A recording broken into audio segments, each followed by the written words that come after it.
Aclarado el punto, vamos al poder de policía. El poder de policía, señores, políticamente hablando, tenemos noticias ya desde los romanos. Pero la función de policía, y utilizo la expresión de función de policía en un sentido amplio, en principio tanto del poder de policía como de la función de policía en sentido estricto. Ahora vamos a hablar de función de policía en sentido amplio, sin distinguir. La función de policía es prácticamente connatural al Estado para asegurar la existencia de la sociedad. Desde que el hombre dejó la existencia nómada y comenzó a vivir sedentariamente, crecieron las poblaciones, el gobierno comenzó a organizarse y por lo tanto apareció la función de policía. Así que yo diría que la función de policía es prácticamente connatural a la existencia del hombre en sociedad, producto de abandonar la vida nómade y adoptar la vida sedentaria. En su acepción más amplia, la función de policía, la función de policía significa ejercicio del poder estatal o poder público. Permiso, Valía. Bueno, y es adelante. Sobre personas y bienes para asegurar la existencia de la sociedad. Poder público que se ejerce tanto hacia el interior para mantener el orden, como hacia el exterior como función de defensa, que eso no significa defensa. Estas fueron las primeras manifestaciones de la función de policía en sentido amplio.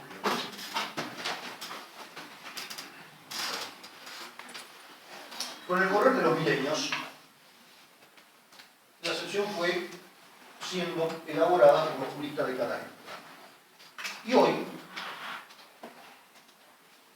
la función de policía designa al conjunto de servicios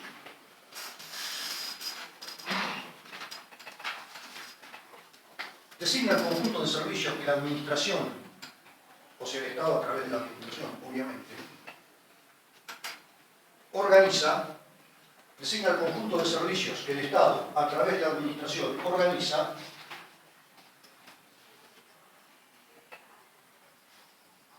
para garantizar la integridad física y moral de las personas en sociedad. La integridad física y moral de las personas en sociedad. Por eso la función de policía se caracteriza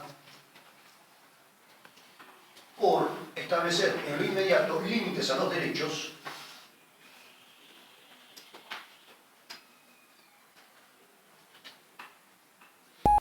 con la finalidad de preservar la vida social.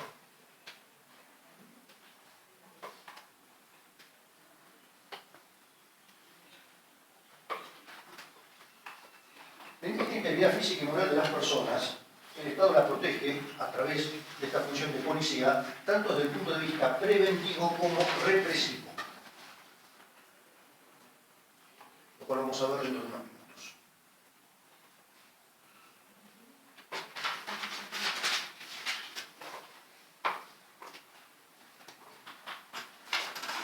La extensión de la función de policía depende de la organización constitucional que cada sociedad adopte. No es exactamente la misma en todas.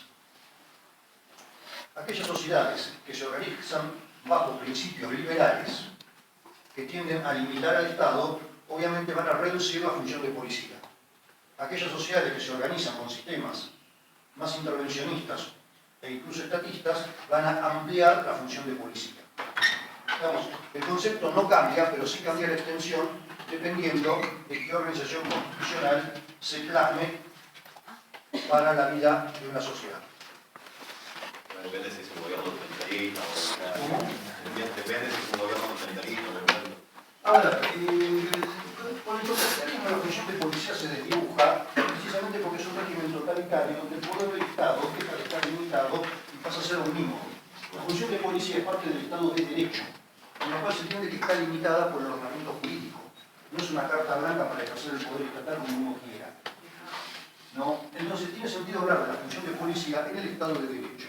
Después, obviamente, si el Estado de Derecho tiende más al liberalismo, la función de policía va a ser más reducida, y si el Estado de Derecho tiende más al intervencionismo, la función de policía va a ser más amplia, ¿no? En la teoría, el police power de Estados Unidos es extraordinariamente amplio, pero es una cuestión de regulación, porque en Estados Unidos casi no hay empresas estatales, el sistema tributario es bastante reducido, ¿no? Así que más allá de la doctrina jurídica, el ejercicio del police power en Estados Unidos es bastante reducido. El police power en Europa continental es también bastante más amplio, porque Europa continental en general responde a la tradición romana, que era un Estado fuertemente intervencionista. En realidad es un Estado totalitario, no hay quien va a decir que no el periodo romano, pero ese totalitarismo en esa época era lo habitual en las sociedades, ¿no? No se hablaba del Estado sujeto al derecho. Bueno, hoy en Europa continental sus países son estados de derecho, pero son estados de derecho con más tendencia al intervencionismo que países como Estados Unidos, Inglaterra, Australia, Nueva Zelanda, ¿no? Donde el police power se ejerce de manera mucho más restrictiva, aunque en la doctrina no podría creer que es muy amplio. ¿Se entiende, señores? ¿Quedó claro? Entonces, el police power en un Estado totalitario se confunde prácticamente con el poder del Estado, que obviamente está siempre por sobre el derecho. En nuestro país, partiendo de la Organización Constitucional de 1853, la Corte Suprema inicialmente aceptó un concepto restringido del poder de policía.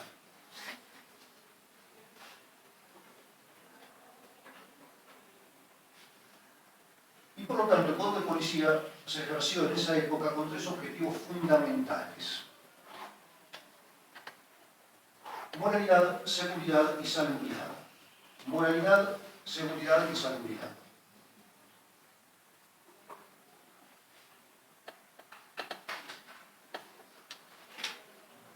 En ese entonces la Iglesia Católica tenía gran influencia en nuestro país y por lo tanto el ordenamiento jurídico respondía a la moral cristiana.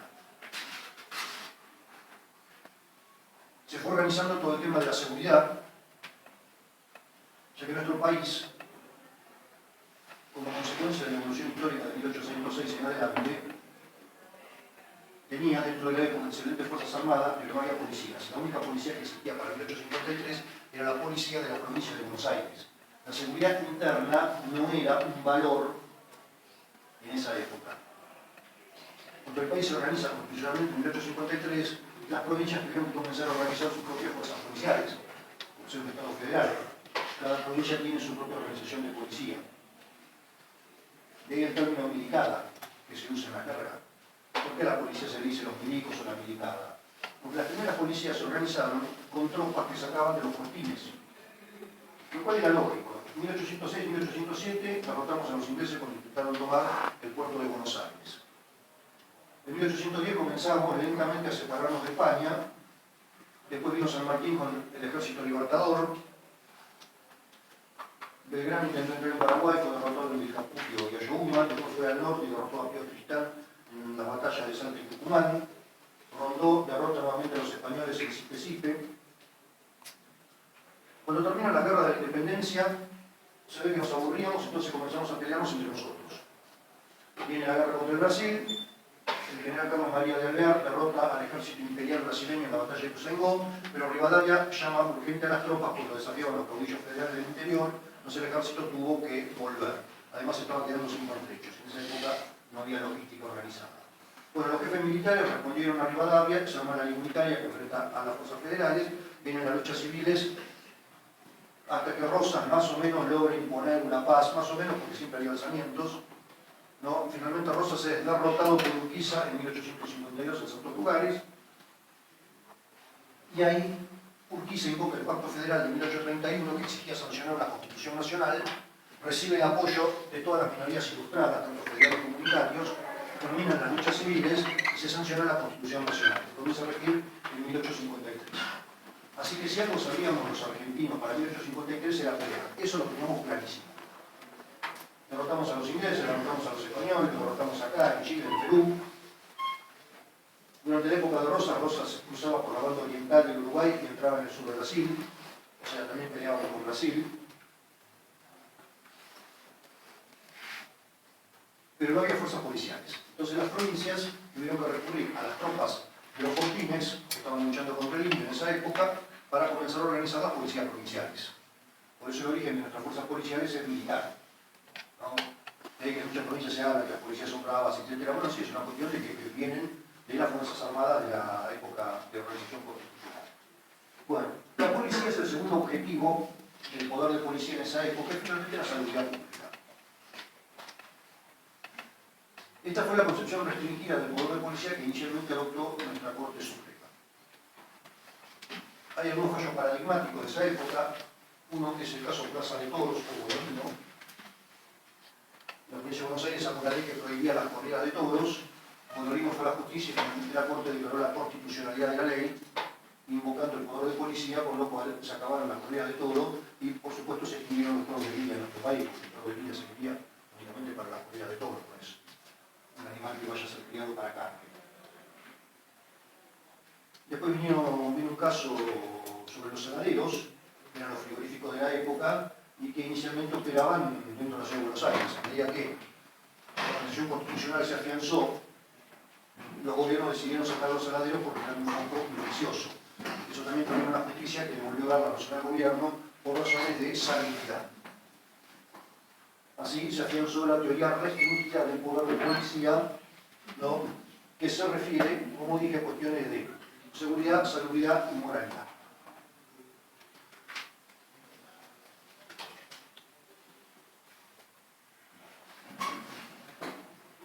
La integridad física, señores, abarca precisamente la seguridad y la salubridad. Dijimos que el poder de policía se orienta, en general, a proteger la integridad física y moral de los habitantes de la sociedad. En la integridad física comprendemos la salubridad y la seguridad. De nada sirve tener una policía organizada que proteja la seguridad si después la gente se nos muere por enfermedades. ¿Se entiende? Entonces, dentro de la integridad física se están comprendidos los objetivos de seguridad y de salubridad.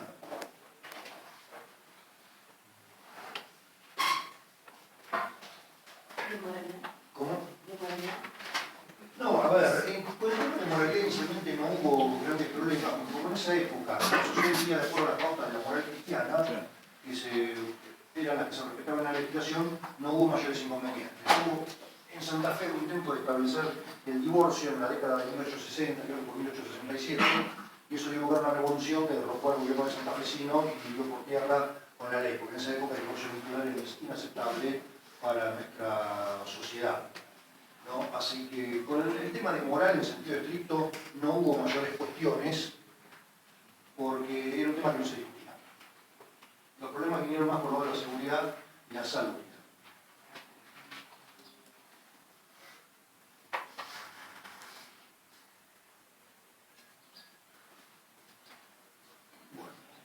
Este poder de policía, señores, no está expresamente establecido en la Constitución Nacional.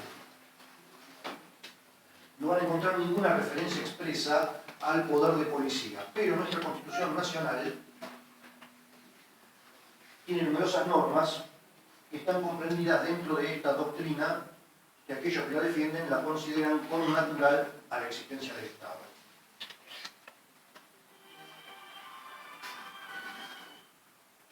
¿Eso es un celular o es una bomba que está por explotar, señores?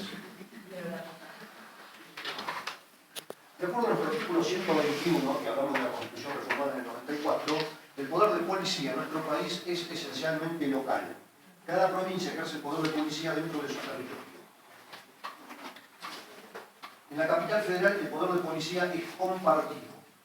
¿Por qué? Porque está la Ciudad Autónoma de Buenos Aires, que tiene poder de policía como distrito casi autónomo, y está el Estado Federal, que también tiene poder de policía. Con Cristina no se lucieron, no coordinaron bien, porque el muchacho llegó casi al lado de Cristina y le gatilló al lado de la cabeza. Así que será compartido, pero hay que reconocer que no le fue bien, ¿no? Se salvó del milagro.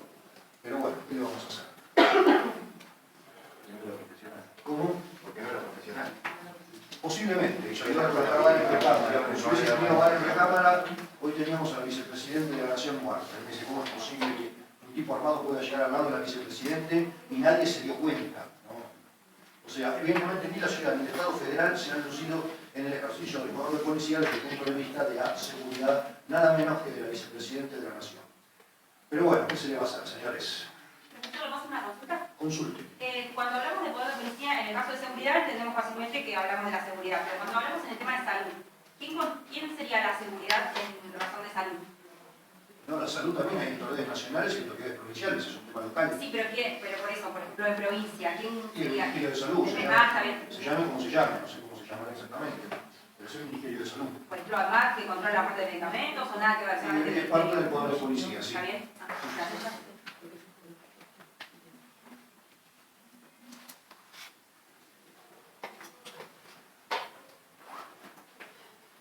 Bueno, señores, con esto tenemos la doctrina moderna definido el poder de policía. El poder del Estado que permite limitar los derechos de las personas con el objetivo de proteger la integridad física y moral de los integrantes de una sociedad.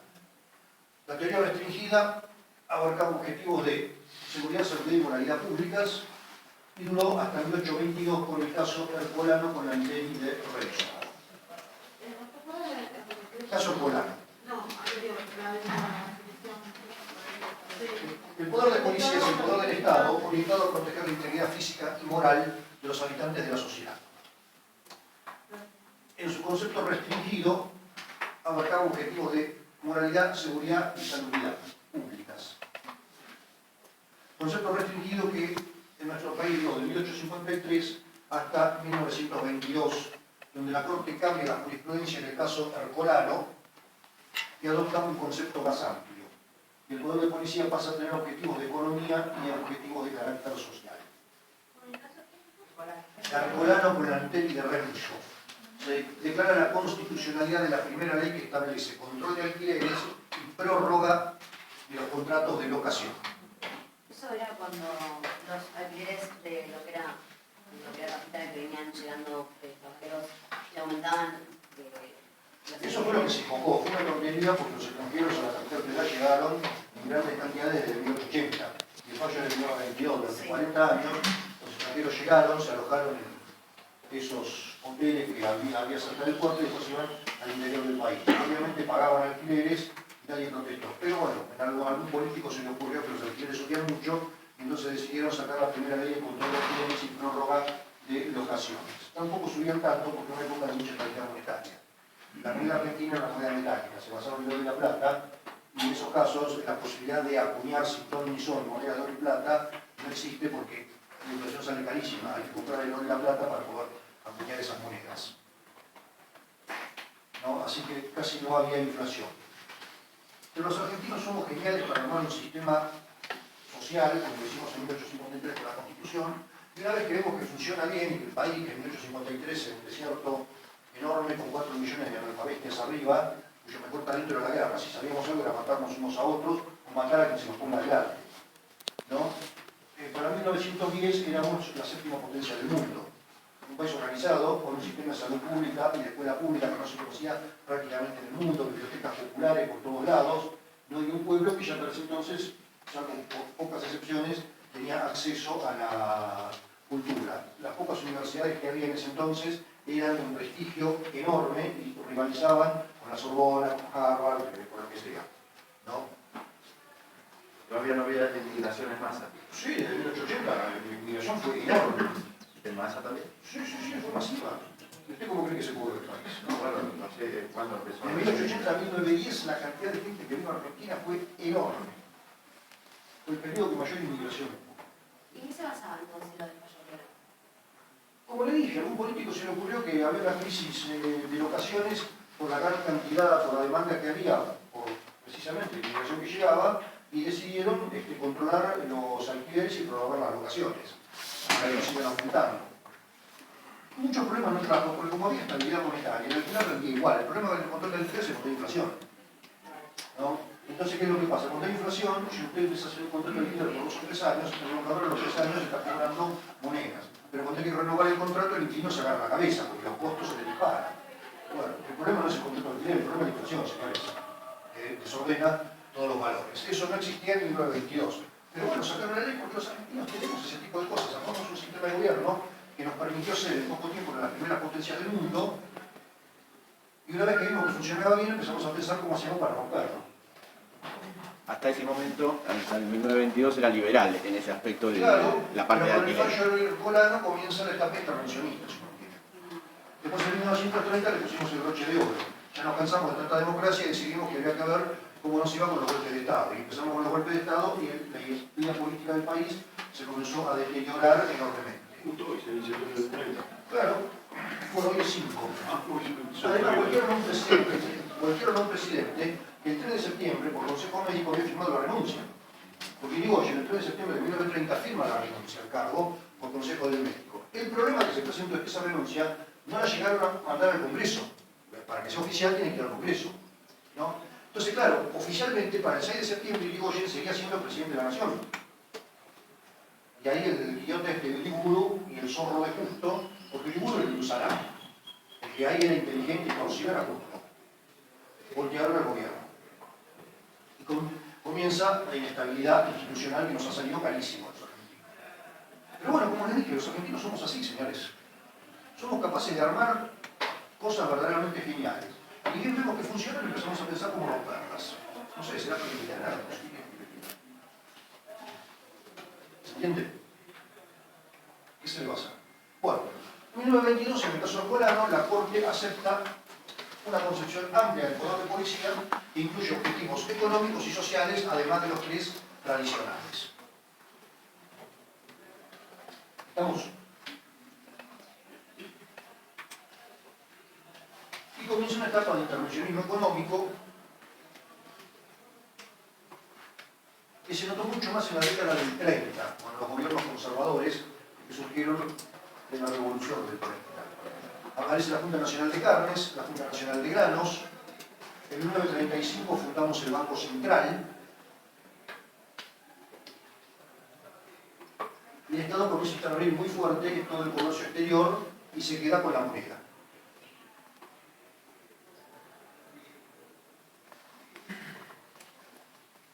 En 1943 tenemos el nuevo golpe militar. En 1943. Lo sacan a Castillo, asume Farrell. Bueno, no sé si no estuvo unos días Ramírez también, que otros generales explotados. Y finalmente viene la convocatoria de elecciones y gana la fórmula que era Perón-Quijano, si no me equivoco. Perón-Quijano, sí,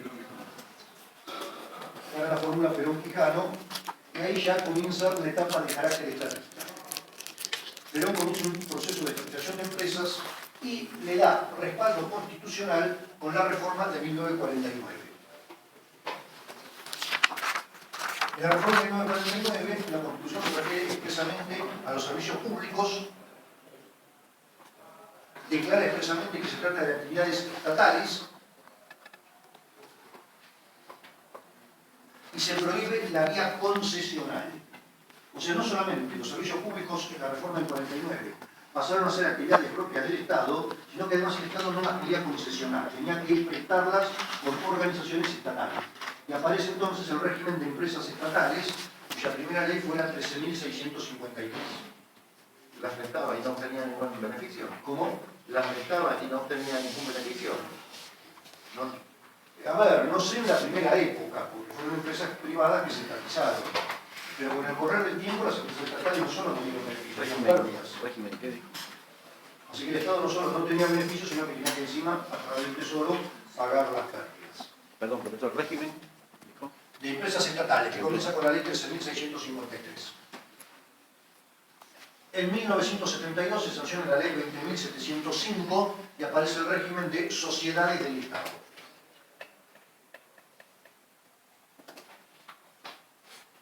Así que tuvimos una primera concepción liberal del poder de policía que llega en 1922, después ya pasamos a una concepción más intervencionista y a partir del primer gobierno de Perón y la reforma constitucional del 49, directamente pasamos a una concepción estatista.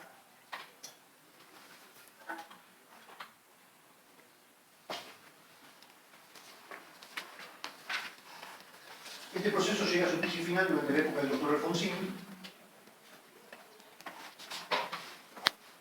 ¿no? Que tenía que pagar todos los déficits de las empresas del Estado vía emisión de moneda, porque el Estado carecía de recursos genuinos. La recaudación tributaria no llegaba ni a pagar los sueldos.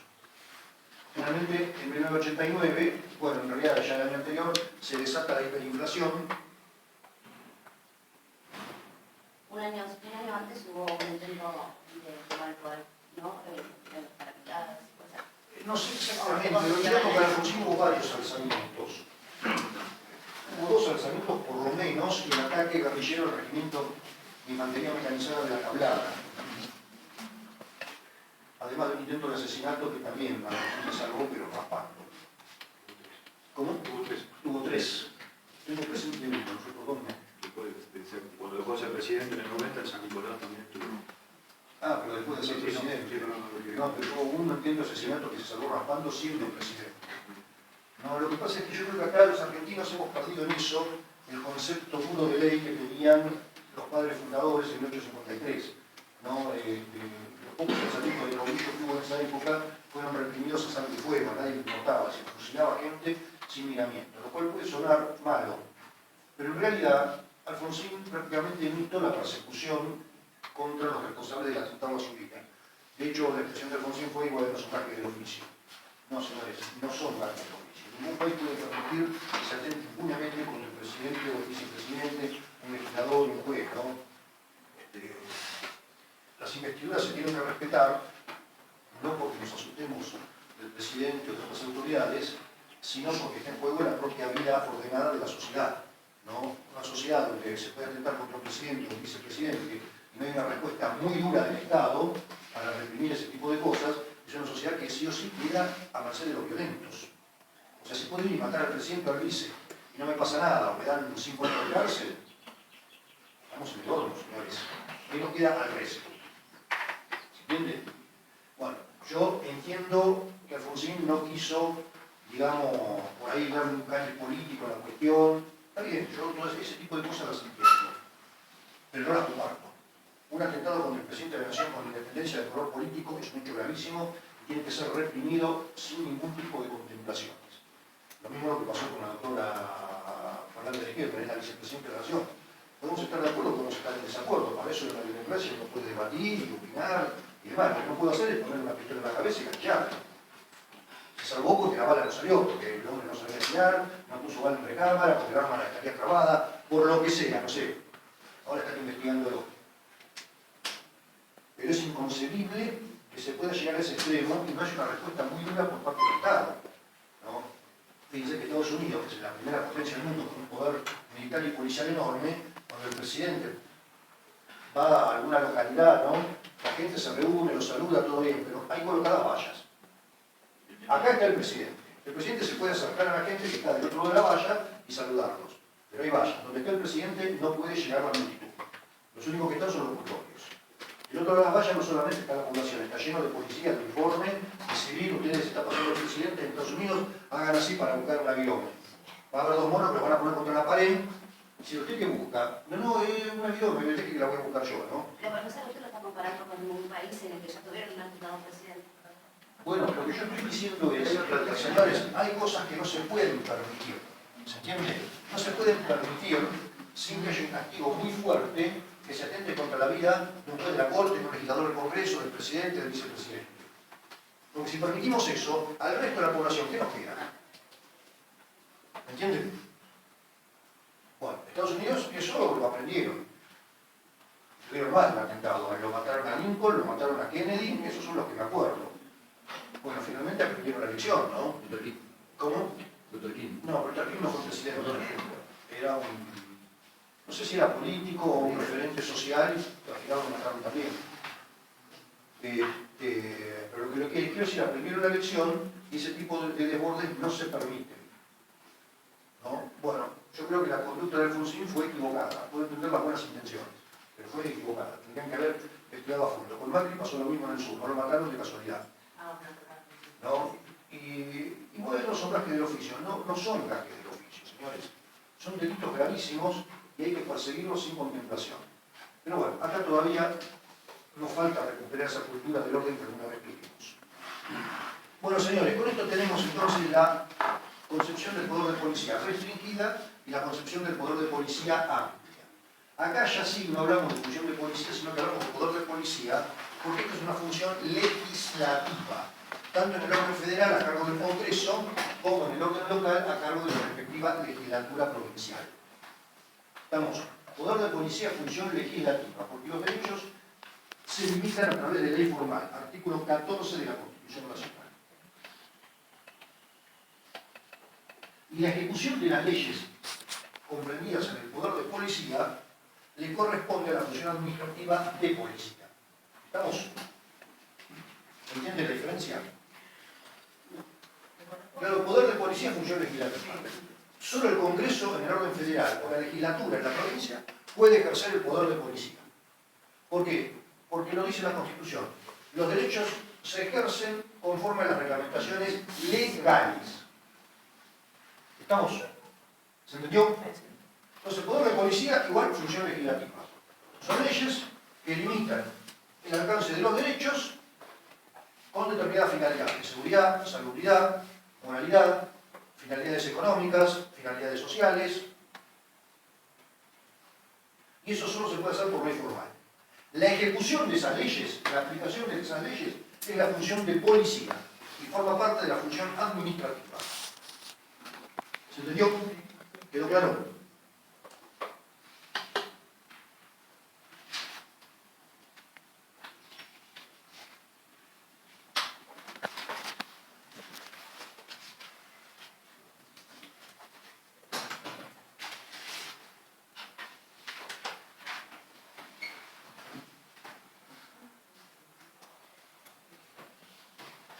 ¿Alguna pregunta, señores? La función de poder de policía excepcionalmente también pertenece al Ejecutivo. Usted razón.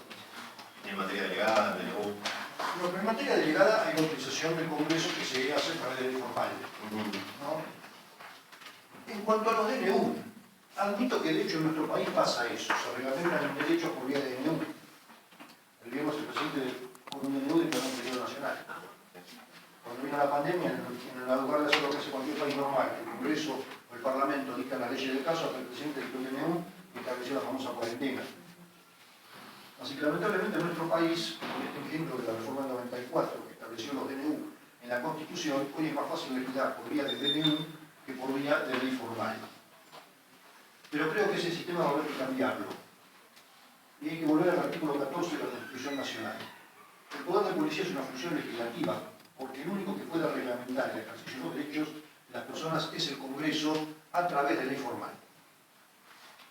Eso no debería poder hacerlo el presidente de la Nación. Y no sé lo que pensarán ustedes, pero yo creo que el manejo de la pandemia es un claro ejemplo de por qué estas decisiones las tiene que tomar el Congreso y no el presidente. Cuando tuvimos una cuarentena tremenda, nos mandó a todos a casa, derrumbó la economía de un país que ya tenía serios problemas. Cuando empezó en el 2020 la cuarentena, la economía de Argentina no estaba para nada floreciente, todo lo contrario. Y encima, cerraron el país en todos los pasos legales. Y al resto de las fronteras, a 50 metros de los pasos legales, argentinos y bolivianos iban y venían sin ningún control. En la Mesopotamia pasó lo mismo, con paraguayos, brasileños. Finalmente el COVID entró y llegamos, vamos casi por 130.000 muertos, ¿no? Entre otras enfermedades, la tuberculosis también. Bueno, sí, de acuerdo. Yo lo que planteo es, ¿para qué sirve esa cuarentena, excepto para que tengamos problemas a todos? ¿Cuál fue el efecto positivo de esa cuarentena? ¿Alguien me puede explicar? Porque el COVID entró igual. Lo que pasa es que, a ver, justificar lo que pasó es como opinar con el diario del lunes. Bueno, no exactamente. Porque si Usted sabemos que en enero del 2020, los médicos dieron el alerta en Argentina y exigieron el cierre del país para evitar que el COVID entre, porque todavía no había casos de COVID. El país fue cerrado a medias en marzo del 2020, 3 meses después, ¿no? Con mecanismos que eran totalmente inapropiados, porque inicialmente uno llegaba al aeropuerto y firmaba una declaración diciendo que no tenía COVID. A ver, un médico quizá pueda saberlo, pero cuando yo me fui a dar la primera dosis de vacuna me dicen, ¿usted tuvo COVID? Que yo sepa, no. Pero yo soy abogado, si lo tuve y no me di cuenta, lo ignoro. ¿Se entiende lo que voy? Entonces uno dice, para hacer eso, ¿qué sentido tiene? ¿No? Tardaron 3 meses en cerrar el país. La famosa expresión de Ginés González García, me preocupa más el dengue que el COVID. Nos costó carísimo a los argentinos. O sea, un manejo totalmente improvisado, hecho a través de normas que no debieron aplicarse, los DNU. ¿Y con qué resultados, señores? Bueno, para algo ustedes estudian Derecho, entonces aprendan por qué el sistema está armado de una manera y hay que aplicarlo de esa manera. No es inocente apartarse de lo que la doctrina jurídica ha venido estudiando desde hace siglos. Ponemos en cabeza del Congreso o del Parlamento, dependiendo del país, reglamentar los derechos por alguna razón, no es porque se le ocurrió a un Aristóteles jurídico que un día se levantó y dijo soy un genio del derecho y los derechos se van a reglamentar por vía de ley formal, no por vía de decreto del Poder Ejecutivo. Llegamos a eso porque se entendió que la única manera de preservar los derechos era precisamente quitarle al Poder Ejecutivo el poder de reglamentarlo y dárselo a un Congreso integrado por personas electas por el voto popular. ¿Se entiende? Es un precepto que se elaboró para asegurar los derechos. Bueno, con la reforma del 94 le hemos dado al presidente un poder prácticamente ilimitado para sancionar de DNU. Se sancionan DNU por cualquier cosa. ¿Qué tiene que ver un atentado contra la vicepresidenta de la Nación con un feriado? ¿Alguien me puede explicar? ¿Cuál es la relación? Es una vergüenza. Dijo que era feriado para que la gente se exprese. Bueno, la gente se puede expresar igual, no es necesario el feriado para expresarse. Todos los días se expresan el mismo centro. Bueno, por eso les digo, la gente se puede expresar igual. No necesita de un feriado para poder expresarse. Entonces, ¿por qué el presidente tiene el poder de dictar un DNU y parar un país cuya economía, además, es un verdadero desastre? La gente se está tratando de que la ola no los tape de cualquier manera, ¿no? Como escuchaba hoy por internet, estaba trabajando en un programa periodístico, que decía, el mes termina el 15, porque el 15 se acaba el sueldo. ¿No? Bueno, entonces, señores, estamos con ese tipo de inconvenientes y decretamos graciosamente un feriado, que no fue mucho más pronunciado, pero lo decretaron el viernes a la noche o jueves a la noche, mucha gente no se enteró y fue a trabajar igual, ¿no? Con lo cual el feriado fue mucho más limitado. Pero les voy a preguntar, ¿cuál fue el sentido de esa medida? ¿Me entienden? Bueno, hay cantidad de ejemplos. Así fíjense ustedes, por ejemplo, el problema grave que hay ahora con el abastecimiento. Hay una enorme cantidad de cosas que no se la rompa la cubierta del coche porque no se consiguen cubiertas. ¿Por qué? Porque no se puede importar porque el central no tiene más dólares. Y el Poder Ejecutivo y la propia se quejaron del Festival de Cautelares. No, la justicia está haciendo lo que hizo siempre. Y de hecho, se lo dijeron, porque en la Cámara Contencioso del Archivo Federal fue gente del Ministerio de Economía y la justicia les dijo, ustedes quieren evitar la salida de dólares, prohíban las importaciones, que el Congreso saque la ley y las prohíba. Caso Cantón Mario Elpio. Pero no puede ser que de acuerdo a la ley una actividad es legítima y una resolución del Banco Central le niega a las personas los medios necesarios para desarrollar esa actividad. ¿Por qué una resolución del Banco Central se lo niega cuando la actividad es legítima? Pongan la ley y prohíban y se acabó. Y ahí discutimos en todo caso si la ley es constitucional o inconstitucional. Pero prohíbanlo por ley del Congreso. No pueden prohibirlo con una resolución del Banco Central. ¿Se dan cuenta de cómo todo funciona mal en este país? Claro, los importadores van a la justicia y la justicia le dice al central, le doy la cautelar, obtener los dólares. ¿No? Pero no es que la justicia le niega al Poder Ejecutivo posibilidad de proceder. Lo que la justicia le dice es proceda como corresponde, señor. Usted considera que hay que prohibir importaciones por más dólares, saque la ley. Saque la ley y discutiremos si es constitucional o no. Pero el Banco Central no puede prohibir con una resolución del Central, que es un reglamento, una actividad que para la Constitución y la ley es legítima. ¿Se entiende? Bueno. Entonces, muchas cosas se pueden hacer. El problema es cómo se hace. ¿Estamos? Si a mí la vicepresidente me da rabia, en las próximas elecciones no la voto. Pero no voy con la pistola y le vuelo la cabeza. ¿Se entiende? No la voto, listo, saquémosla, no la votemos. ¿Se entiende lo que voy? Para eso los países tienen sistemas para que la vida social pueda ser organizada.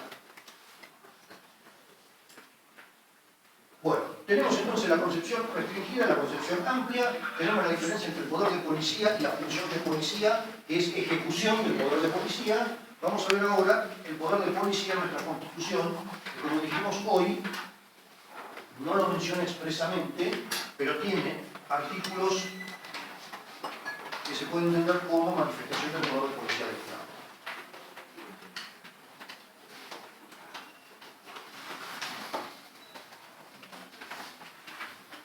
En la Constitución, señores, hay dos principios básicos, que ya los hemos mencionado. Primero, el poder de policía tiene que ser ejercido legalmente, por ley formal, porque el ejercicio de los derechos está subordinado a la reglamentación legal.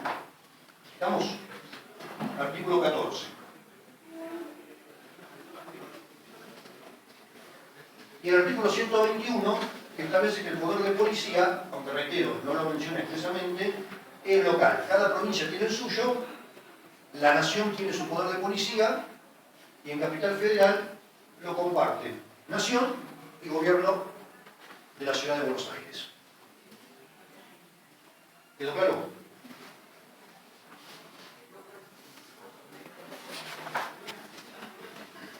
Vamos al poder de policía. Hay que reglamentar los derechos. ¿En qué consiste reglamentar el derecho?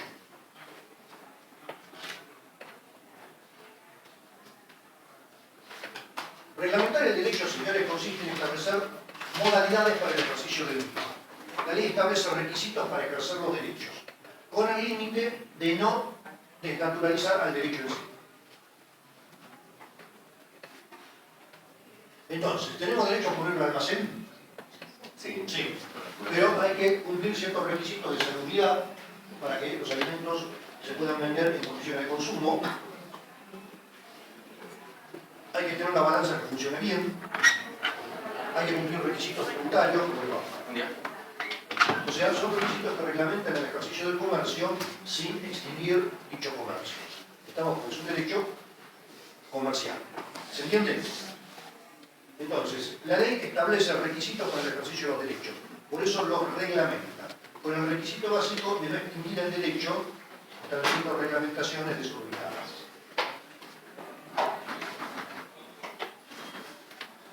¿Cómo funciona el PAMI? ¿Quién sabe?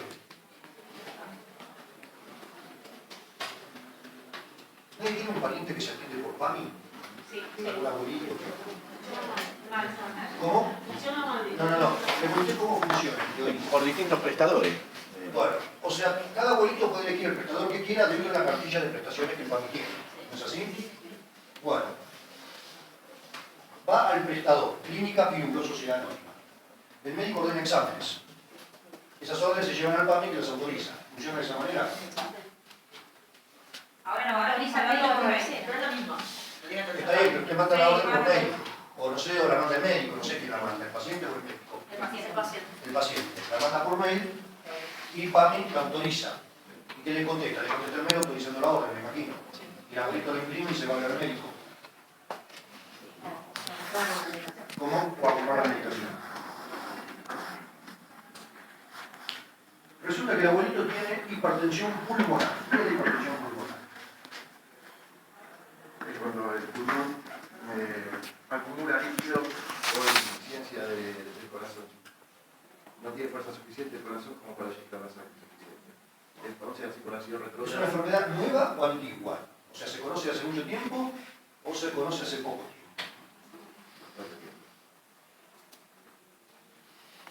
¿Hay remedios eficaces o no hay remedios eficaces? O sea, en otras palabras, tenemos un abuelito que tiene hipertensión pulmonar, que requiere médicos capacitados para tratar dolencias porque se mezcla neumonología con temas cardíacos. Se necesitan remedios adecuados, procedimientos adecuados que no todos los centros médicos tienen. Resulta que el PAMI tiene un convenio para tratar cuestiones neumonológicas con un centro médico que está preparado para esto.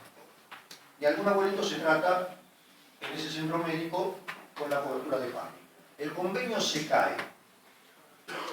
¿Es razonable que PAMI mande ese abuelito a otra clínica donde hay médicos que son neumonólogos pero que no necesariamente conocen esta enfermedad que tiene sus complejidades y es una enfermedad relativamente nueva?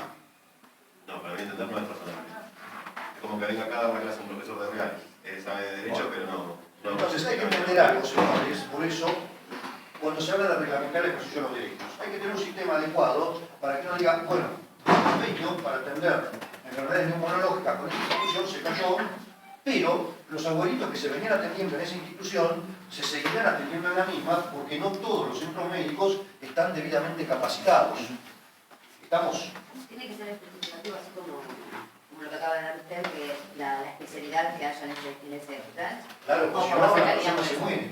Ah, bien. La persona se va a morir. La tiene que atender un médico que conozca el tema, que tenga medicamentos adecuados y procedimientos adecuados. ¿Estamos?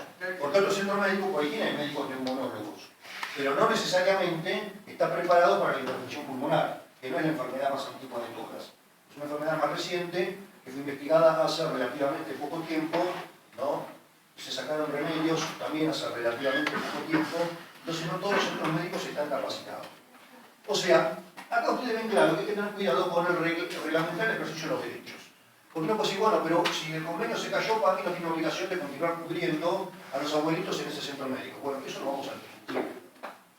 Porque si nos podemos pasar a otro centro médico que está debidamente preparado es una cosa, y si no.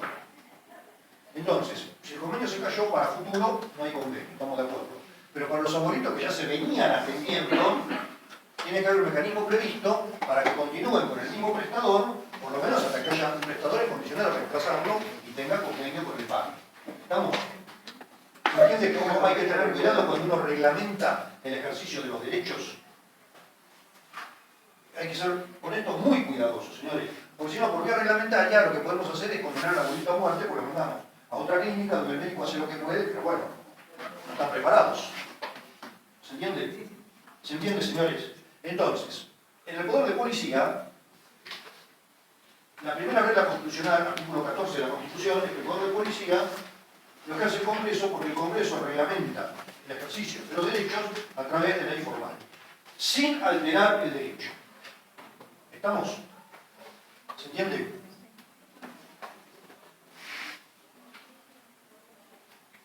¿Se entiende, señores? ¿Les puede pegar el registro cuando ustedes lo van a renovar porque hay multas pendientes de pago? A mí me lo legal en la NUC, por ejemplo. ¿Cómo? A mí me lo legal, por ejemplo. Bueno, hay que ponerse muy firme porque no pueden. El registro es una licencia que autoriza a manejar. El pago de multas es otra cosa. El municipio persigue el cobro de la multa por el medio que corresponda. Vaya al juez y ejecute al que no paga. Pero no le pueden negar el registro. En el 6 hace, no hace mucho también, si tenías inclusive deudas municipales en la propiedad, se le va el registro. Bueno, pero eso lo hacen porque como la infraestructura policial está deteriorada, si van a la ejecución policial no ejecutan a nadie. Entonces buscan estos mecanismos. Pero esto, señores, es torcer el sistema jurídico. Y por eso hay que ponerse muy firme. No me pueden negar el registro. ¿Estamos? Punto. ¿Y qué es una negativa? No hay ningún amparo ir al juez y decirle su señoría, se me venció el registro, acá tengo una constancia de que inició el trámite y no me lo quieren dar porque hay multas. Y la justicia le va a decir, den el registro y persigue el cobro de la multa por vía ejecutiva. Es lo que corresponde. ¿Estamos? ¿Se entiende? ¿Se entiende cómo se reglamentan los derechos? Bueno. Es la segunda regla básica en la Constitución, porque estamos hablando del poder de policía en la Constitución, que también la hemos mencionado, ¿no? Es que el poder de policía es local, artículo 121.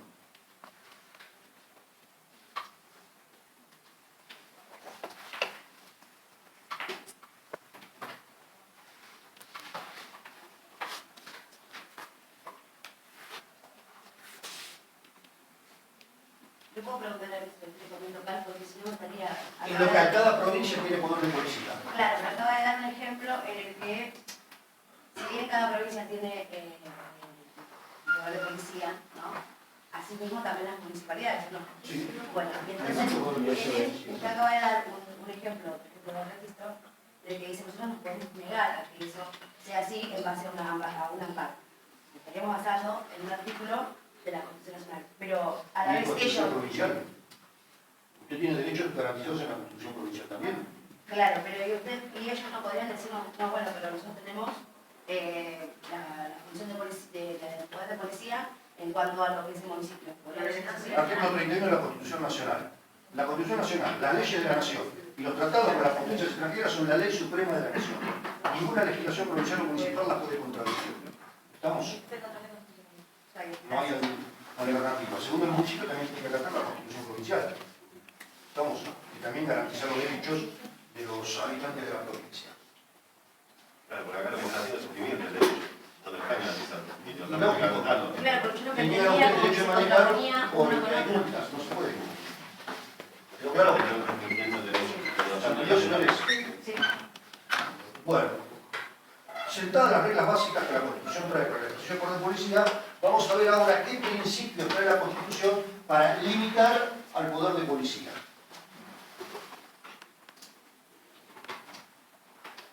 Estos principios integran la parte axiológica de la Constitución y son, por lo tanto, contenidos pétreos. Se los puede mejorar, pero no se los puede extinguir o restringir. Bueno, el primer principio, señores, es consubstancial al poder de policía. El poder de policía es igual a función legislativa que se ejerce por vía de ley formal. ¿Estamos? Sí. El primer principio es que el poder de policía es consubstancial a la función legislativa. Solo el Congreso o la respectiva legislatura pueden ejercer el poder de policía a través de ley formal. ¿Estamos? ¿Se entendió? Principio de legitimidad. El poder de policía se ejerce a través de ley formal, emanada del Congreso o de la respectiva legislatura. Segundo principio. Principio de razonabilidad. Que es lo que explicamos hace un momento. La reglamentación legal debe favorecer el ejercicio del derecho, pero no puede extinguirlo. O sea, tiene que haber proporción entre la reglamentación y el derecho reglamentado.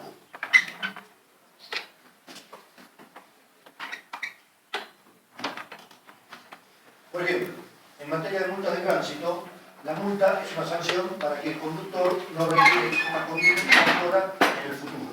No puede tener objetivo de recaudación fiscal, cosa que acá no sucede nunca. ¿Vamos? ¿Se entiende? Entonces, ojo con los montos y ojo con las condiciones. Si el límite máximo de velocidad es 60 y la camarita ustedes lo filman circulando a 62, ¿corresponde la infracción? ¿Por qué? No, sí, pero tiene que ser razonable. ¿No? Por eso tiene que haber un margen que diga, no, escúcheme, no iba a 80, iba a 62, que es distinto. O sea, ¿cuál es el problema? 60, 62, estamos ahora, si me dicen 80. Los derechos se basan en eso, el límite es 60, vos llevas a 62, entonces le cabe la... Claro. Entonces, por ejemplo, pongo el cartel, límite máximo 60 y 2 metros después pongo la camarita. Entonces, claro, el conductor viene 80, de golpe ve 60, no tiene tiempo de bajar la velocidad y ya la cámara lo prende. Te hago una consulta, ¿qué pasaría si no está reglamentada la velocidad y está la cámara? ¿Y cuál es el límite? Pero hay límites en rutas y en avenidas. ¿Cómo? Hay límites. No, pero esos son límites genéricos. En una ruta se puede circular, no sé, a máximo 200 km por hora, por decir cualquier cosa. Entonces usted no puede venir a 220. Pero podría ser que en la ruta, en ciertas zonas, el límite máximo sea 80. ¿No? O sea, la ley de tránsito trae límites genéricos en calles, avenidas, rutas. Por eso le pregunto, ¿se podría reclamar en caso que no? Entiendo que sí, ¿no? Pero por las dudas. En caso de no estar señalizada. No, pero claro, te pueden reclamar porque vos sabés la normativa. ¿Sabés la ruta? No, claro, si usted excede el límite genérico, sí le pueden dar la multa. Porque en distintos tramos sea una Si velocidad. no me equivoco, 130 en la ruta, ¿no? Sí. No, eso no lo entiendo. No, en ruta se lo ven. 110 en ruta. O sea, excedido los 110 km por hora, no es Sí, necesario no me reglamentado. acuerdo cuál es el límite máximo. Pero suponiendo que es 110. 110, usted no puede ir a 130. Perfecto. Esté o esté, digamos, el límite. Claro, pero eso era acá. pero, Sí, lo entiendo. pero esos son los límites genéricos que trae la ley. Perfecto. Ahora, si la multa es por un límite específico, sí, tiene que estar el cartel. ¿Estamos? O sea, si el límite genérico es 130, pero en un sector de la ruta gira 60, tiene que estar señalizado 60. ¿Se entiende? ¿Se entiende, señores? Si no está señalizado 60, no le pueden cobrar una multa. ¿Estamos? Con respecto al principio de legitimidad, ¿cómo se interpreta los estatutos militares? Bueno, pero en las épocas militares no hay ley, hay decreto ley, porque eso es facto, por eso no funciona. El poder de policía se hacía por decreto ley. ¿Y qué otra quedaba? Ahora van quedando menos, porque los van reemplazando. Además, el Congreso, cuando vuelve a sesionar, ratifica o modifica los decretos leyes, con lo cual pasan a ser leyes. Bueno, entonces, señores, el principio de razonabilidad. Tiene que haber proporción entre los medios que se usan y los fines que se persiguen.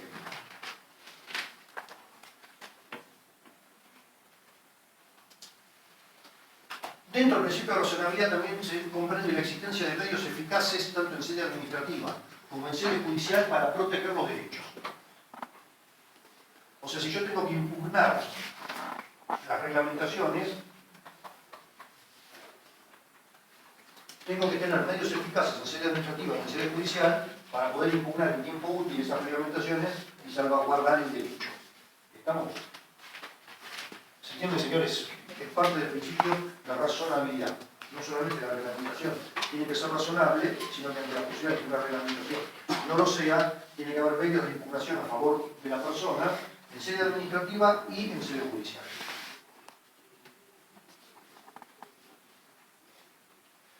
El otro límite que está en la Constitución es el principio de reserva o intimidad. ¿Cómo? 18 y 19, está por ahí, pero yo no me acuerdo de 19. Las acciones privadas de los hombres que no afectan la moral y el orden público están reservadas a Dios y exentas de la autoridad de los magistrados. O sea, acá el constituyente, con una fórmula que yo por lo menos la considero brillante, concilia la libertad de las personas con la moral. Porque ¿qué es lo que el constituyente advierte a los habitantes? Hay acciones que pueden ser inmorales, pero que el derecho no las castiga, porque darle al Estado, me refiero al Estado humano, no al Estado celestial, darle al Estado humano, integrado por seres humanos falibles, el poder de castigarlas nos pone en riesgo de perder toda libertad. Entonces el constituyente dice que esas acciones no se van a castigar por el ordenamiento jurídico. Pero sepan que hay otra vida después de esta, y ahí hay un juez que lo sabe todo y no se equivoca. Y van a tener que responder ante ese juez. Se considera de esta manera la noción de libertad en nuestra Constitución con la noción de moral. La libertad en nuestra Constitución no es una noción de indiferentismo. Si no está prohibido, puedo hacer cualquier cosa, no importa cuán mal esté, moralmente hablando, porque en última instancia no está prohibido. El constituyente dice otra cosa. El constituyente dice, bueno, hágalo. Nosotros no lo vamos a castigar. Pero sepa que va a tener un juicio posterior a esta vida y ahí sus acciones sí van a recibir castigo. ¿Estamos? Por eso la libertad, señores, siempre está guiada por la moral. El ser humano tiene que tener el poder de elegir.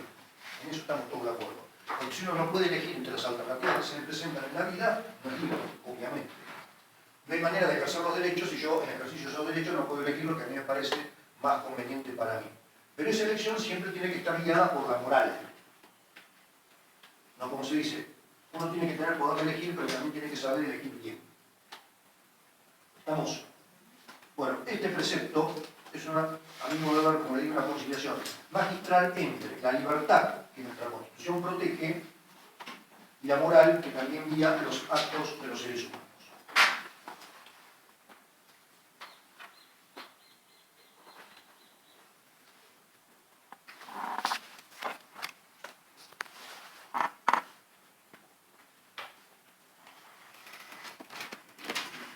Bueno, vamos a hacer unos deportes de policía, lo que es la policía, la competencia ya también es local, revolución jurisprudencial. Bueno, vamos ahora a ver este tema, medios de la policía, poder de policía, reglamentación, autorización, orden, permiso, bla, bla, bla. Del derecho español, señores, viene una noción que es el fomento como técnica del poder de policía. Por supuesto que este concepto se inscribe en la tesis amplia del poder de policía, no solo en objetivos de seguridad, salud y moralidad, sino que debe tener objetivos económicos y sociales. Dentro de esta tesis amplia se inscribe la actividad de fomento del Estado.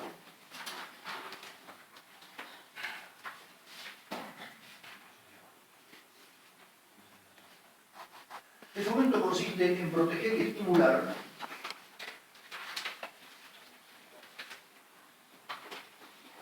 actividades particulares con la menor coacción posible. Consiste en proteger y estimular actividades particulares con la menor coacción posible. Con la coacción es propia del poder del Estado. El Estado actúa imperativamente. Entonces, el fomento es proteger y estimular actividades particulares con la menor coacción posible para lograr que la actividad privada satisfaga objetivos de bien común. O sea, son objetivos que le interesan al Estado, pero que el Estado no quiere gestionar. ¿Estamos? Entonces, lo que el Estado busca es que esos objetivos se logren a través de la actividad privada. Y para eso acude al fomento. Estimula a los particulares para que realicen esas actividades y se logren esos objetivos sin comprometer los recursos del Estado. Y por supuesto que la coacción se reduce al mínimo indispensable.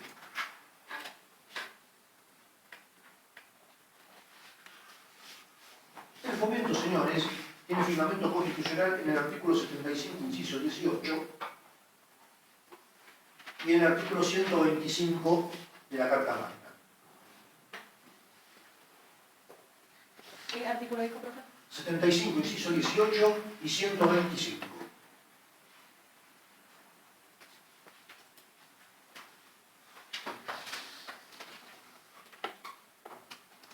De manera que el fomento, señores, es una solución intermedia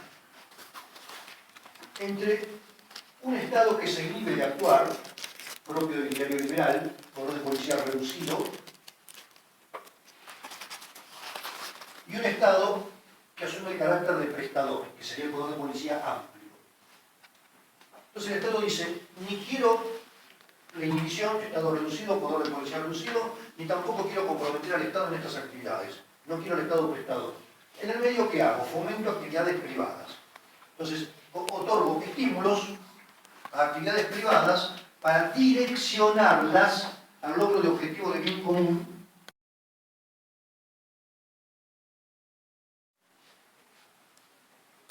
¿Se entiende, señores? Esto es el fomento. Y el fundamento constitucional, en la Constitución antes de la reforma del 94 era el 67, no sé si era el inciso 18 también, pero no específico. Ahora es el 75, inciso 18. Y además se agregó el 125. Ahí estaría el fundamento constitucional del fomento.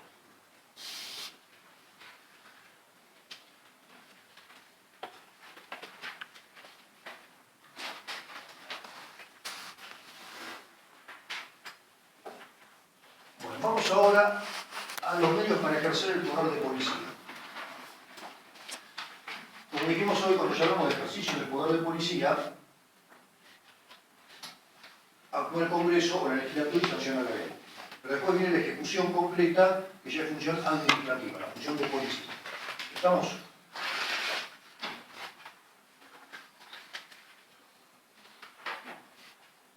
Dependiendo del sistema constitucional de cada país, el poder de policía se puede ejercer por A. Reglamentaciones, prohibiciones y órdenes. A. Reglamentaciones, prohibiciones y órdenes.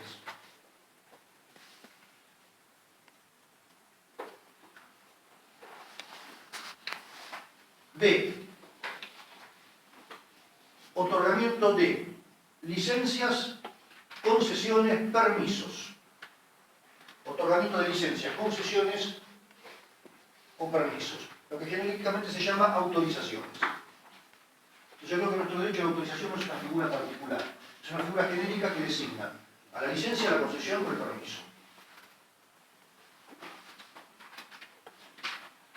Y C. La forma clásica de ejercer el poder de policía propia del Estado es el uso de la fuerza, la coerción. El Estado no pide por favor, el Estado manda, es imperativo. Si no, no es Estado.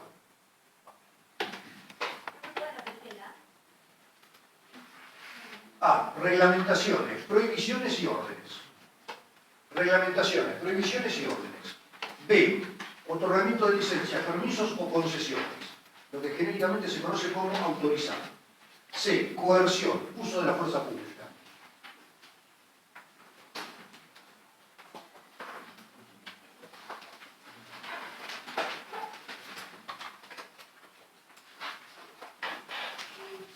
La reglamentación, que acá usamos la voz reglamentación, puede ser sinónimo de ley o de reglamento, dependiendo de la organización constitucional que cada país tenga.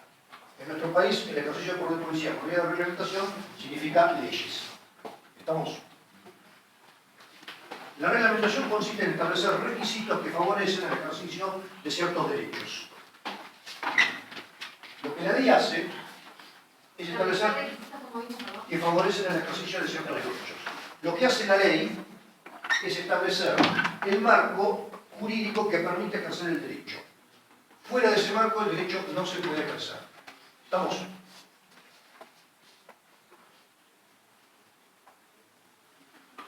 Por ejemplo, ¿se puede ejercer actividad minera en Argentina? Pero hay que establecer procedimientos de descontaminación para mantener a salvo el medio ambiente. Entonces, en tanto y en cuanto usted cumpla estos requisitos, el Estado no le impide ejercer actividad minera. Pero si no los cumple, no puede ejercer.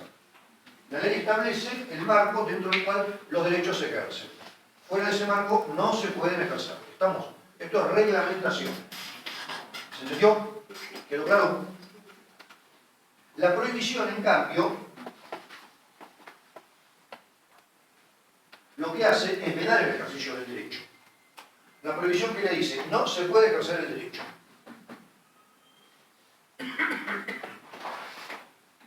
A mí la vicepresidenta me cae mal. Yo quiero ir con la versa y gatillarle en la cabeza. Y el derecho dice, lo lamento, pero no puede. ¿Tenemos derecho de portar armas? Sí. Pero no podemos matar al vicepresidente porque no lo queramos. ¿Estamos? No se puede. ¿Se entiende, señores? O sea, ahí el derecho me está diciendo, usted este derecho no lo puede ejercer. Prohibición. ¿Quedó claro? Se prohíbe la importación de X artículos por razones de política económica. Y eso dicta la ley. Bueno, los contratos en curso de ejecución se terminarán de cumplir o se prorrogarán y para el futuro ya esos contratos no se pueden celebrar porque la ley prohíbe la actividad. Hasta la ley la actividad era legítima. A partir de la entrada en vigencia de la ley, la actividad pasa a ser ilegítima. ¿Estamos? ¿Se entiende? Prohibición. No se puede ejercer el derecho. Y la orden, señores, es claro, el Estado acá lo que hace es decirle a la persona lo que debe hacer. Por eso es una orden. Se cumple la actividad por un imperativo estatal.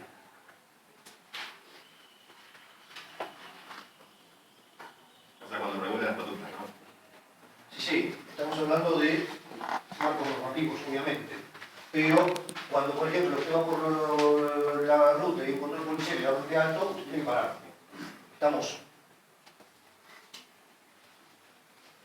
¿Hay un derecho de ir a votar? Sí, una obligación. Yo no estoy seguro que sea un derecho. Pues la ley no me dice usted puede elegir entre ir a votar o no ir a votar. Me dice usted debe ir a votar. ¿Eso es un derecho o es una orden? El derecho está guardado en el estatuto porque, o sea, yo tengo derecho a elegir a quién, o sea, mi obligación es ir. Ahora, si Usted pongo tiene que algo o votar. no adentro del sobre, ya es mi derecho. Esas son las modalidades que la ley le da para ejercer el derecho. ¿Estamos? Sí. Pero la pregunta es, ¿la actividad de ir a votar es un derecho o es una orden? Si dice debe, no es un derecho. Es voto obligatorio, señores. No veo el derecho. Es una orden. Después la ley me da modalidades para ejercer la orden. Puedo elegir a uno, a otro o votar en blanco. Pero votar tengo que ir a votar, porque si no, teóricamente me sancionan. Creo que hay, tengo entendido, que hay un... después de boletín sale a la semana, como decir, La amnistía. una amnistía. Sí, sé, porque mucha gente va a votar y no puede sancionar a todos. Entonces es una amnistía. Pero la amnistía es un perdón. Le están perdonando algo. Sí, sí, Entonces seguro. pregunta, ¿el voto en nuestro país es un derecho o es una orden? Es una orden, señores, es una orden. Por supuesto que acá hablamos de marcos normativos. Es una orden a través de una ley, porque el poder de policía se ejerce a través de ellos. Estamos, bueno, esas son las reglamentaciones, prohibiciones y órdenes. B. El otorgamiento de licencias, permisos, concesiones. Acá, señores, el Estado lo que busca es que en el logro de cometidos estatales actúen los privados.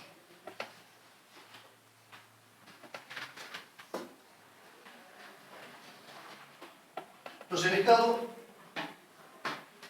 le da un instrumento al privado para que el privado pueda desarrollar una actividad que no podría ejercer sin ese instrumento. Entonces el Estado dice, yo quiero que se desarrolle la actividad turística. Hay un amplio litoral marítimo. Entonces otorgo concesiones de uso que vienen del dominio público para que los privados hagan balnearios atractivos para que la gente venga a Argentina a disfrutar de las playas argentinas. ¿Se entiende? Como se trata de bien del dominio público, el Estado no puede transferir la propiedad. Tampoco puede ser un permiso porque el permiso es precario. Nadie pierde con una autorización precaria que se revoca en cualquier momento. Entonces se hace un contrato que es la concesión de uso de bienes del dominio público, para que la actividad privada desarrolle los balnearios, por ejemplo. Doctor, en este punto usted se refiere a las licencias o a las concesiones. Concesiones. Las licencias, señores, en el país de origen, Norteamérica, son la autorización para ejercer un derecho que la persona tiene. No lo puede ejercer por falta de autorización. Si la pide, se la tienen que dar y ejerce el derecho. O sea, la concesión no supone la existencia de un derecho. Supone que no hay derecho y que ese derecho se crea a través de la concesión, porque el Estado concede la habilitación para ejercer un derecho que antes directamente no existía.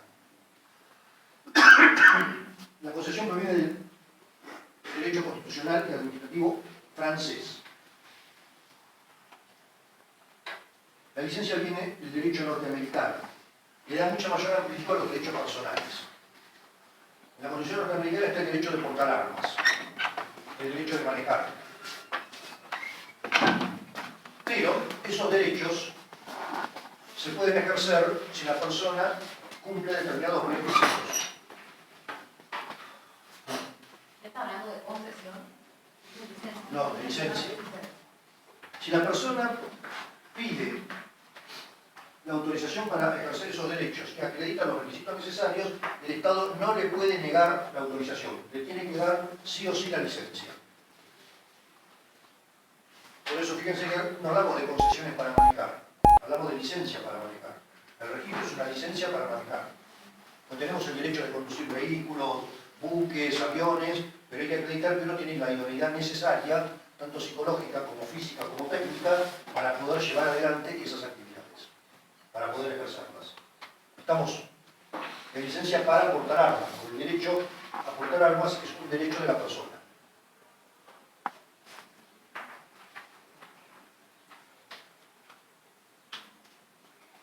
¿Quedó clara la diferencia entre la concesión y la licencia?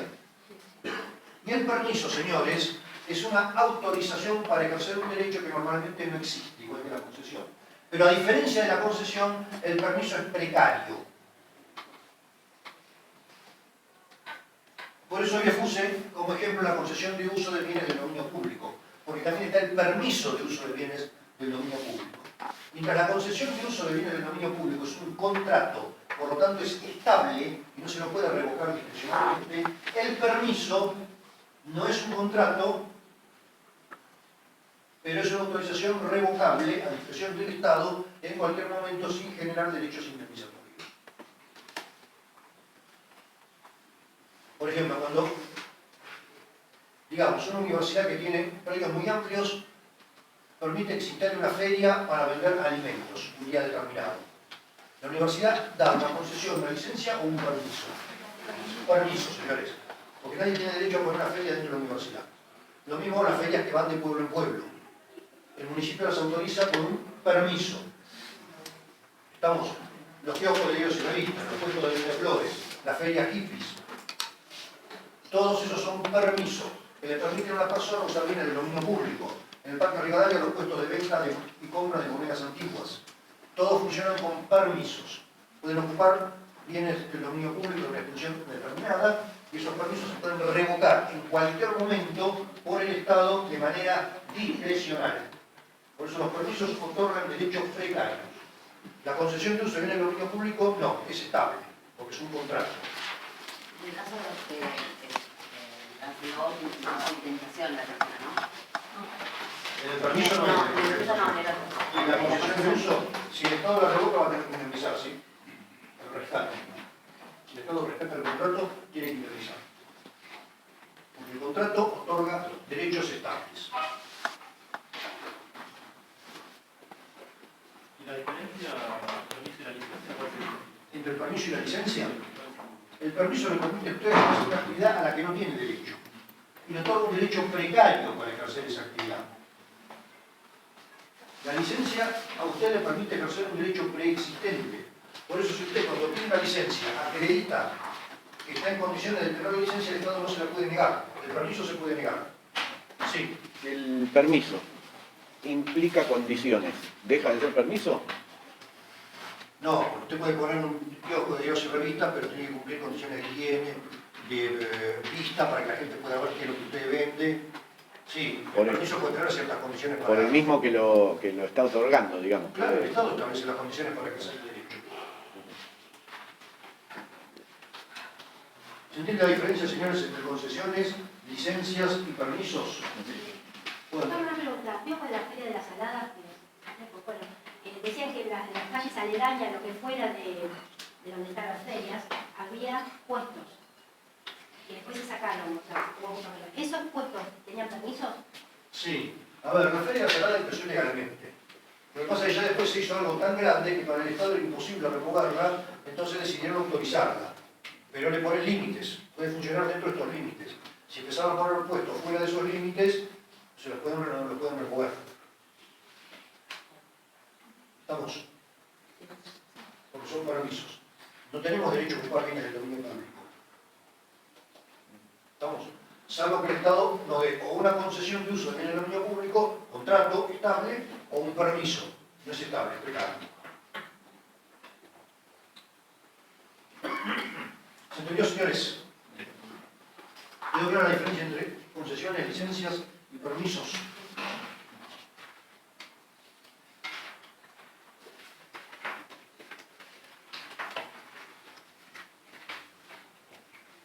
Bueno, señores, como con cualquier norma, el poder de policía también se asegura bajo procedimiento de sanción.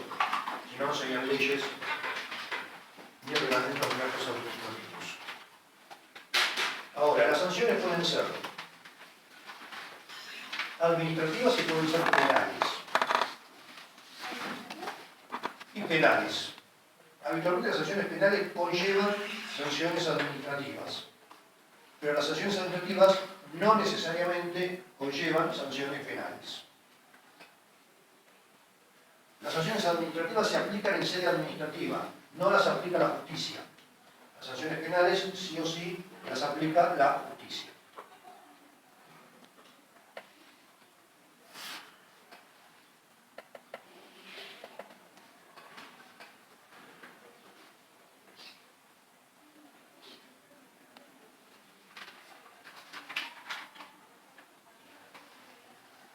¿Alguna duda con el poder de policía, señores?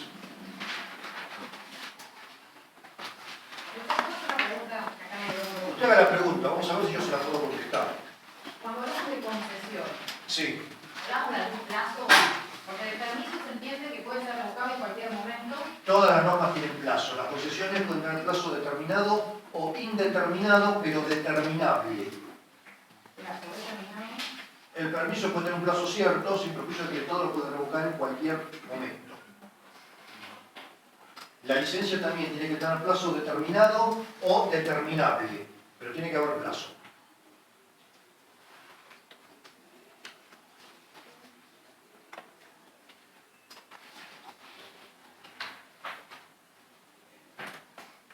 ¿Alguna otra pregunta, señores?